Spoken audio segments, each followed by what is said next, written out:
Hello, good morning, everybody, and welcome to On the Spot 947, where we sit down, we have a little tete-a-tete with some of the biggest and talented names in the arts, and equally those who are on their artistic journey of influencing, if not changing the world. Now, each and every year, there will always be a new artist that breaks out. The same way that in every class, there's this resident smart guy, resident bully, the resident class clown, and the one who will just start singing and strumming his guitar at a moment's notice. That's our musical guest for today. Now, apart from being the frontman of the band Better Days, he's also embarking on a solo career and cites John Mayer, Bruno Mars, and Adam Levine among his musical influences. Now, I see he's in good company there with that roster alone. And if he's actually met any of these three, I'm going to kill him. No, I was kidding. But we certainly ourselves are in awesome company in the percentage of this rising star. Let's all welcome Mr. Daniel Paringit. Hello! Hello. Good Hello! morning. Kamusta po? Hello. Good morning, Daniel. Welcome to On the Spot 947. I'm so glad that you can join us today. First things first, let me congratulate you on your single and your current journey as a solo artist. So, yay! Thank you. Maraming Yeah. salamat. I'm sure it feels surreal that you seem to be having so much more as a solo artist as compared to being a band, which was Better Days. And I'm sure your experience also with the band has taught you so many things. What do you think about your time that you had with the band that has taught you today that you can apply as your journey as a solo artist? Um, Siguro isa sa nadala ko talaga is kailangan i-prioritize talaga yung relationship with the team, Okay. sa bawat team members. Kasi All right. parang wala siyang point na ginagawa mo yung isang bagay tapos hindi kayo genuinely masaya. So parang above everything, that's yun, prioritize yung relationship mo with your bandmates, your manager, yung teammates, and pinakamahalaga, maging masaya talaga sa kung ano yung ginagawa. Exactly. If there's anything that we learned in this pandemic, life is short. So why continue to do something that is not making you happy, di ba? So kung gagawa ka na lang, gumawa ka ng something that will make you happy, you know. Hindi ka bura all day. But I like that you focused on that with regards to relationship. It's seldom that we hear artists focus on that because they'll say that, oh, we have to be musically on point. Kailangan ko anong genre na gusto ko, yun din ang gusto nila. They fail to realize sometimes that being in a group, whether you are the front man or whatever, it's all about the interpersonal relationships that keep the band together, whether you both listen to the same genre or not, right? Yeah, and also, as I said, being a band, that's also beautiful experience. You were able to take what you've learned and apply it to your current experience, thereby perpetuating the never-ending cycle of learning and broadening your horizon. Now, if you wouldn't mind, it's not a Thursday today, it's not a Friday, so we can't do a Throwback Thursday or a Flashback Friday. But if you wouldn't mind me indulging in a little history lesson of sorts, because not everyone may be aware, how did you come to form or be part of that band before? Yung dati po? Yes. Konting history lesson lang. Ayun, nag-audition po ako dun sa banda ko before. Na-discover ko nung manager ko dati. Tapos, dun ko rin po nakilala yung bandmates ko. Na-bandmates ko na po ulit ngayon sa solo career ko. Yeah. I saw in an interview that some members have joined you on your journey, and that's great. It's great that they've joined you. At least you're in a comfortable space with regards to creating music and bringing out content. Being the frontman of the band, were your duties clearly defined, or at times, let's say your role as a composer and lyricist would overlap and others would pitch in? May overlapping ba of roles there? Kaya parang, pag ako sa lyrics, ako lang lyrics ha, walang gagalaw. O pag ako ang areglo ng music, ako lang areglo, kaya wala kang input. Wala namang ganon. Wala naman. Okay. Over time, kung sino yung nakakasama ko talaga, parang baka emotional lang po ako na tao. Kaya kahit sinong makasama ko po, medyo na-attach talaga ako. At saka madali po ako bigay ng value sa mga tao at sa paligid ko.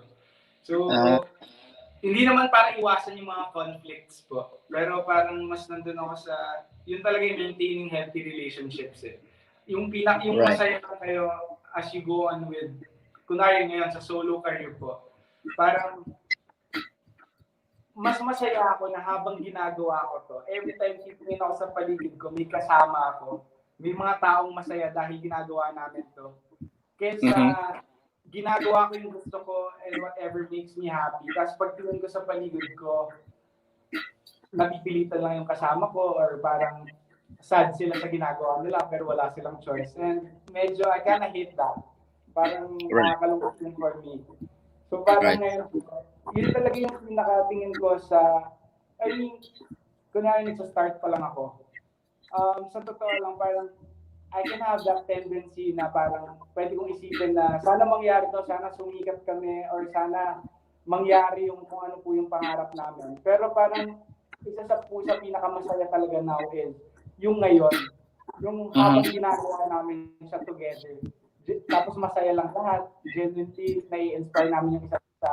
Tapos parang alam niyo po yung parang good pressure sa isa't isa. Magaling po kasi sila eh.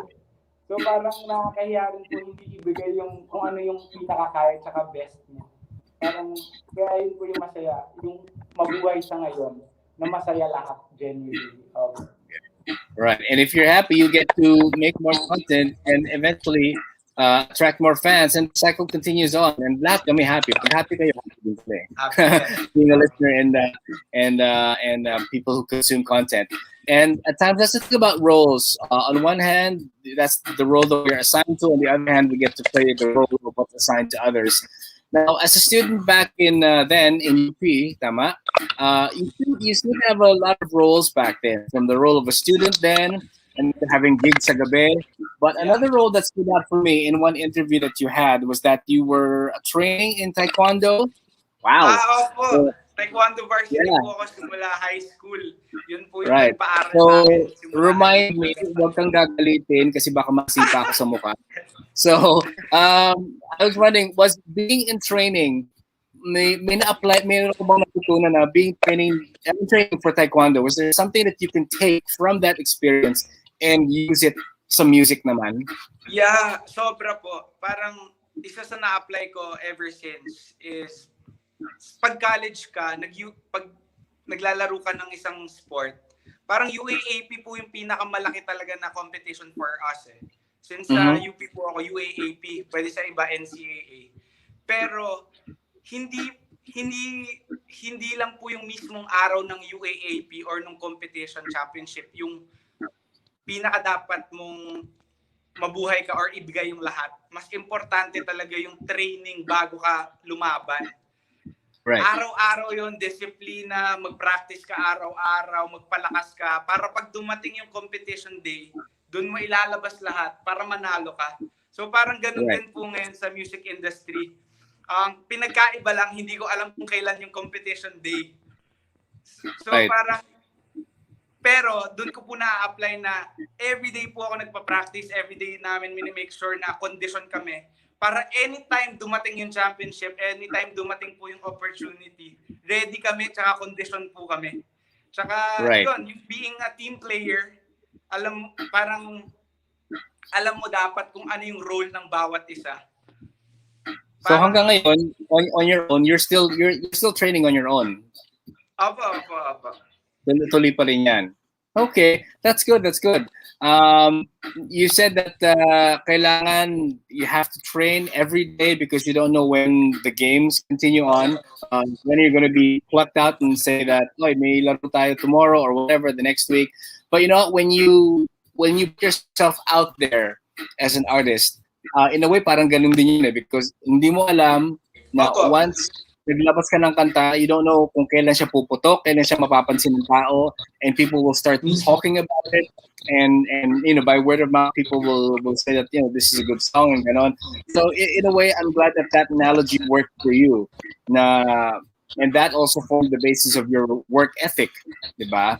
Na bago ka gig, kailangan hasang-hasa ka na, and then at least pagka on a moment's notice, may gig ka on that night or tomorrow or even mamayang hapon, medyo confident ka ng konti. Kahit pa paano rather, not confident.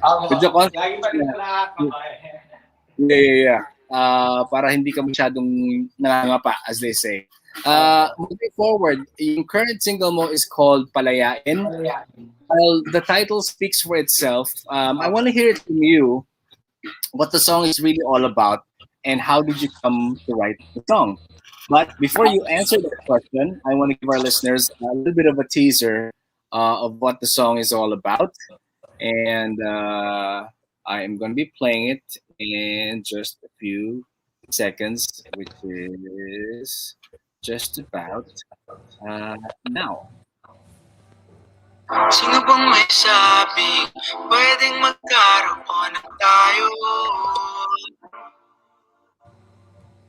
Sino bang may kaya paglaruan ng tadhana?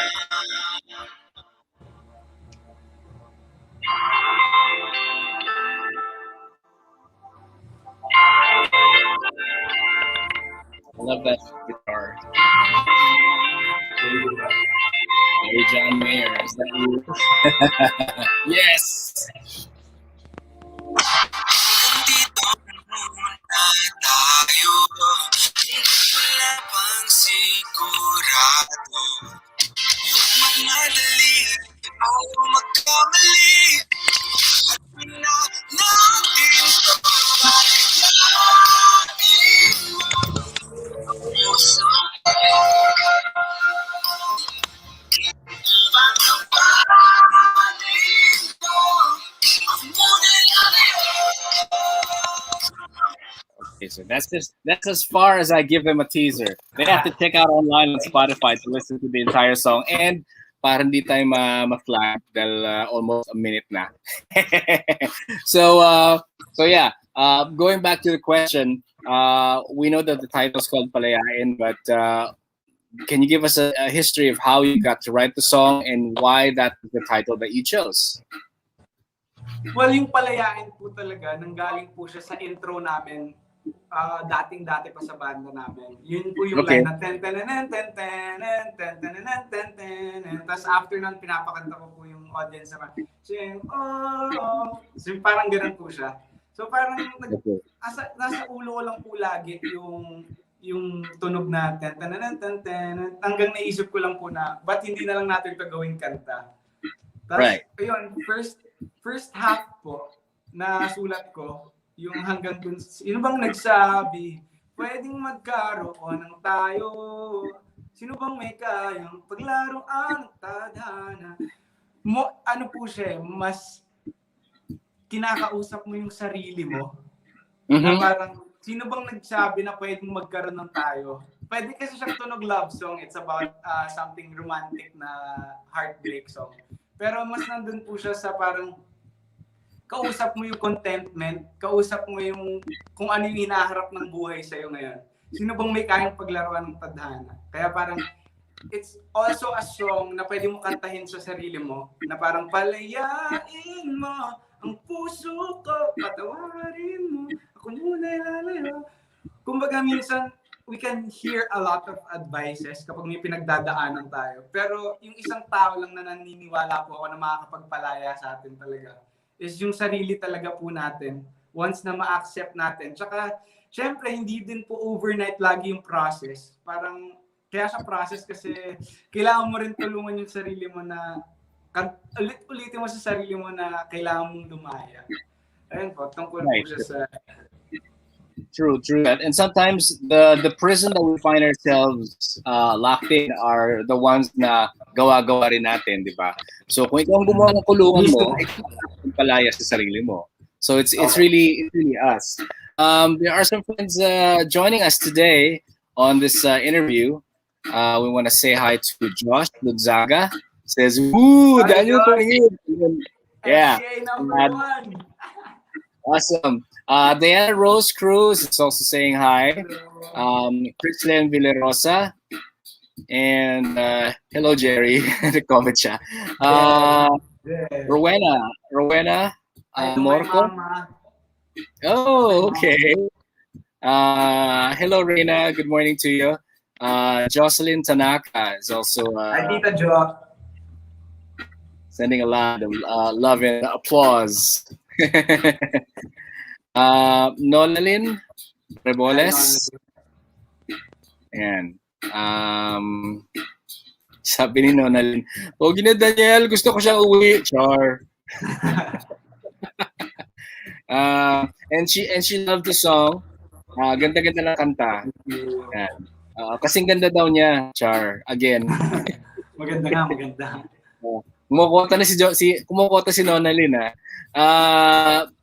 MC Gillen? Hello. Yeah. Carla. Says, hi, Daniel. So, yeah. We're joined today by Mr. Daniel Paringit. This is on the Spot947. Just in case you stumbled upon this interview and you're wondering, who are we speaking with? So I was wondering, Danielle, when you write a song or any other song for that matter, I wonder, what is your creative process? Do the lyrics come first or sunod ang melody? Or sometimes it's the other way around? Nag-start siya talaga po when I was in college. Parang mahilig po ako mag-spontaneous singing na may lyrics over chords. Kasi nag-start po talaga ako, gitarista lang po talaga ako. I don't even know how to sing. So, ayun, gumagawa lang invento hanggang parang kailangan, may nagkaroon ng sitwasyon ng college band ko. Lagi po kami nawawala ng vokalista. So parang yung drummer ko at saka ako, parang sabi ko, ako nalang kakanta, gagawa ako kanta on my own. Kasi yun po, parang depende sa sitwasyon, tapos ang ginagawa ko, nagigitara po ako ng chord progressions, kung ano po yung feel ko dun sa kanta. So bato lang po ako ng bato ng random sentences, phrases, tapos habang ginagawa ko po yun, natutunan ko na i-record yung sarili ko sa phone, para po pag may nagustuhan po ako, may mababalikan po ako. Tapos from there, dun ko po isusulat, itutuloy ko na po. Yun po. And since lyrics ang unang dumarating sa it, first comes to you, I assume that when you listen to a song, that's the first thing that you listen to before the melody. Can I assume that's right? One thing, I mean, lyrics hit you first before a melody of the song. Siguro bias po ako. Baka mas nag-hit pa po sa akin yung mga gitara eh. Okay, yeah, because you're a guitarist, yes, of course. That's what you hear first. Right. And since you cited John Mayer, how can you not notice those things first? May gitara sa ko, teka, John Mayer yan na. So, which is great. And among those three musical influences that we named, John Mayer, Bruno Mars, and who's the other one? And Adam Levine. Dun sa tatlo, who do you feel or who do you think has more focus on lyrics when they write a song? Sino mas ma-lyrics sa kanila? John Mayer. Iba yung sulat niya. Iba talaga, lalo na Heartbreak Warfare. Yes, Heartbreak Warfare. Everywhere. Tapos, right. Sulfur in the air, breathing sulfur. Parang, ganun pala yung nafe-feel mo kapag nasasaktan ka. Parang ang galing ng utak niya talaga. Indeed. Why not? Pwede, di ba? Affirm, claim it, manifest. On the other hand, which among naman the idols do you feel drops killer melodies and choruses?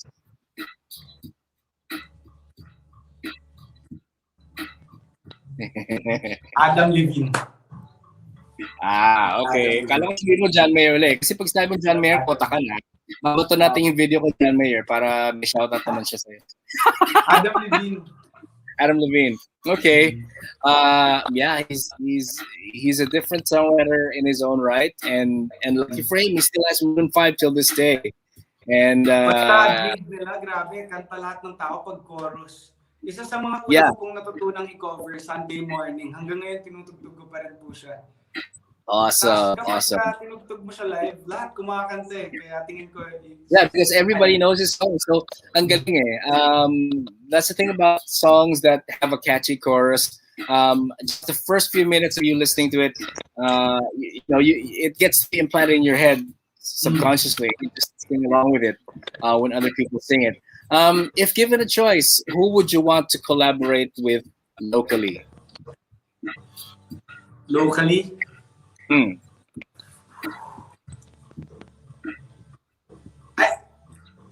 Medyo narinig ko din yung John Mayer vibes ngayon kay Zach Tabudlo.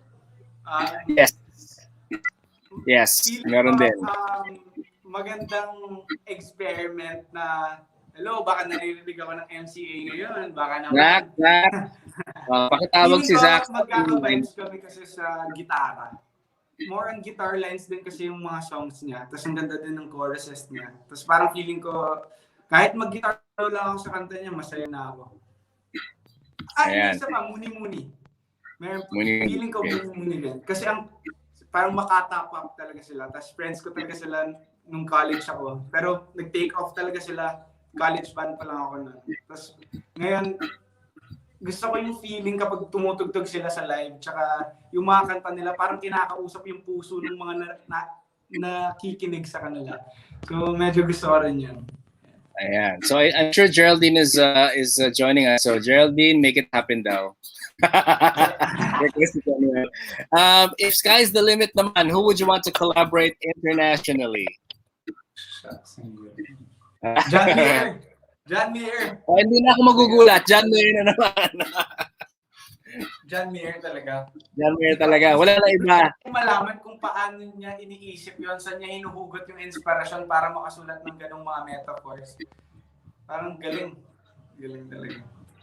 Inspired siya during lockdown, that's for sure. and all other artists. Diba? Yeah, stay home ka lang. And doon ka mapipilitan to really, restart your own musical your creative process. And if you're used to doing something else, then because of that, it forces you to do something differently. With this new single out, I'm sure if not, meron ka ng new single planned to come out next. Is it already in the works? Actually, papasilipin ko po dito sa loob ng studio. May preview tayo. May studio tour. Awesome. Wow. You have a big team with you, Daniel. Yeah.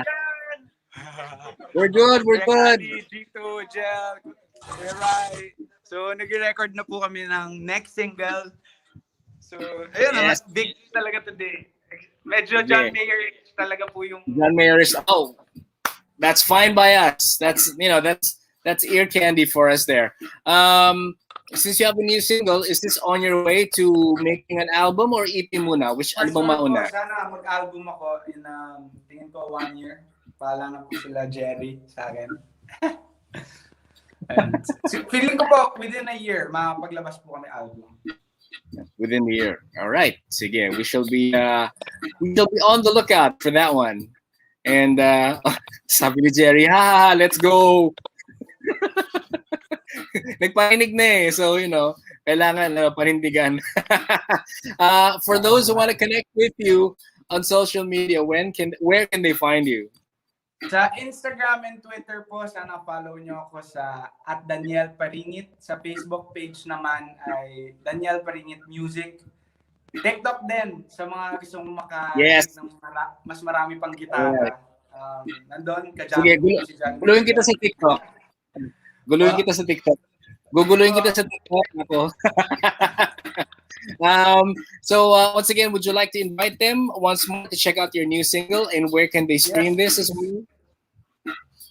Yung debut single ko po, nasa Spotify, Apple Music, iTunes, sa Deezer, sa lahat po ng online digital streaming platforms. It's called Palayain. Kaya kung gusto mong tulungan yung sarili mo na makalaya sa kung ano man, kung sino man, pakinggan mo yung kanta ko.